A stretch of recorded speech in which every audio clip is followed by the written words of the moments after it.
টানা কয়েকদিন ধরে দেশজুড়ে বৃষ্টিপাতের কারণে জনজীবনে স্বস্তি ফিরেছে।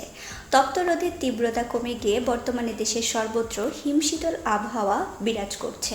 গত 24 ঘন্টায় দেশের সর্বোচ্চ 41 মিলিমিটার বৃষ্টিপাত রেকর্ড করা হয়েছে।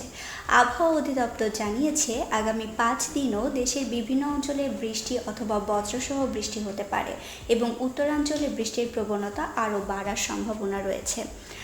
আবহাওয়াবিদ নাজমুল হক জানিয়েছেন, শনিবার 9 মে সন্ধ্যা 6টা পর্যন্ত রংপুর, রাজশাহী, ঢাকা, খুলনা ও বরিশাল বিভাগের কিছু এলাকায় দমকা অথবা ঝড়ো হাওয়া এবং বিদ্যুৎ চমকানো সহ বৃষ্টি হতে পারে।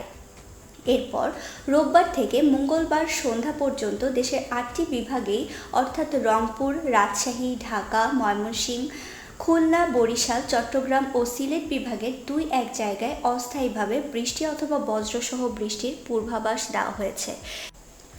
এছাড়া আগামী বুধবার সন্ধ্যা 6টা পর্যন্ত রংপুর, রাজশাহী ও ময়মনসিংহ বিভাগের অনেক জায়গায় এবং ঢাকা, খুলনা, বরিশাল, চট্টগ্রাম ও সিলেট বিভাগের কিছু এলাকায় ঝড়ো হাওয়া সহ বৃষ্টির সম্ভাবনা রয়েছে।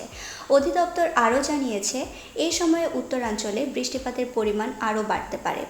গত 24 ঘন্টায় দেশের সর্বোচ্চ তাপমাত্রা রেকর্ড করা হয়েছে ফেনীতে 36.5 ডিগ্রি সেলসিয়াস। এই সময় রাজধানীতে সর্বোচ্চ তাপমাত্রা ছিল 35 ডিগ্রি সেলসিয়াস। শুক্রবার পঞ্চগড়ের তেঁতুলিয়ায় দেশের সর্বোচ্চ 41 মিলিমিটার বৃষ্টিপাত হয়েছে। এছাড়া রংপুরে 20, ফরিদপুরে 19, চুয়াডাঙ্গায় 16, সাতক্ষীরায় 14 এবং যশোরে 12 মিলিমিটার সহ দেশের বিভিন্ন স্থানে মাঝারি বৃষ্টিপাত রেকর্ড করা হয়েছে।